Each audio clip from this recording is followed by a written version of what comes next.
ஹரே கிருஷ்ணா. தெய்வத்து ராச பக்திவேதாந்த சுவாமி ஸ்ரீல பிரபுபாதர் விரிவான பொருள் உரைகளுடன் அழிய ஸ்ரீமத் பாகவதம் காண்டம் 3 பகுதி 1 பராமரிப்பு அத்தியாயம் 1 விதுரரின் கேள்விகள் 31ஆம் பதம்.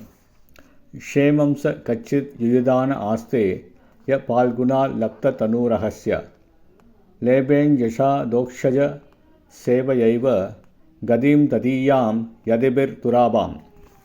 மொழிபெயர்ப்பு.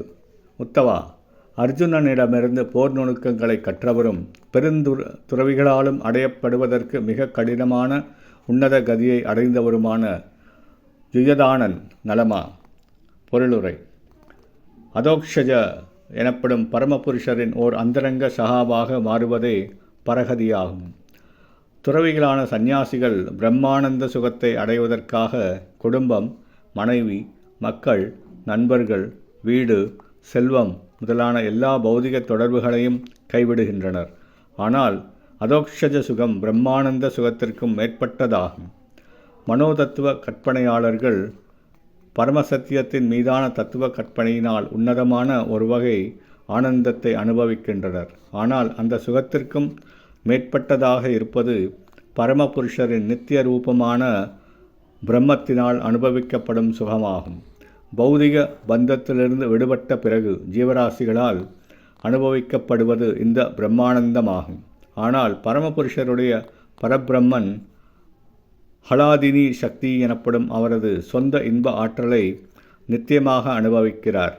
பிரம்மனை அவரது புற அம்சங்கள் இல்லாமல் கற்றறியும் மனோதத்துவ கற்பனையாளர்கள் பிரம்மனின் ஹலாதினி ஆற்றலின் தன்மையை இன்னும் கற்றறியாதவர்களாகவே இருக்கின்றனர். சர்வசக்தி படைத்தவரின் பல சக்திகளில் அவரது அந்தரங்க சக்தியின் 3 அம்சங்களும் கூட அடங்கும். அவை சம்பித், சந்தினி மற்றும் ஹலாதினி என்பனவாகும்.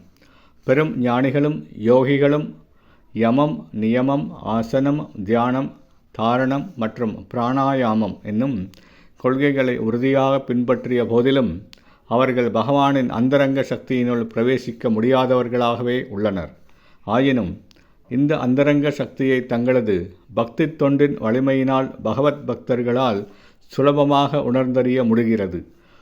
யுயதானன் எப்படி அர்ஜுனனிடமிருந்து யுத்த கலையின் உயர்ந்த அறிவை பெற்றாரோ அதைப்போலவே வாழ்வின் இப்பூரணத்துவ நிலையையும் அவர் பெற்றார். இவ்வாறாக பௌதிக மற்றும் ஆன்மீக வாழ்வுகளில் அவர் முழுமையான வெற்றியை பெற்றவரானார். இதுவே பகவானிடம் பக்தி தொண்டை செய்யும் முறையாகும். ஹரே கிருஷ்ணா.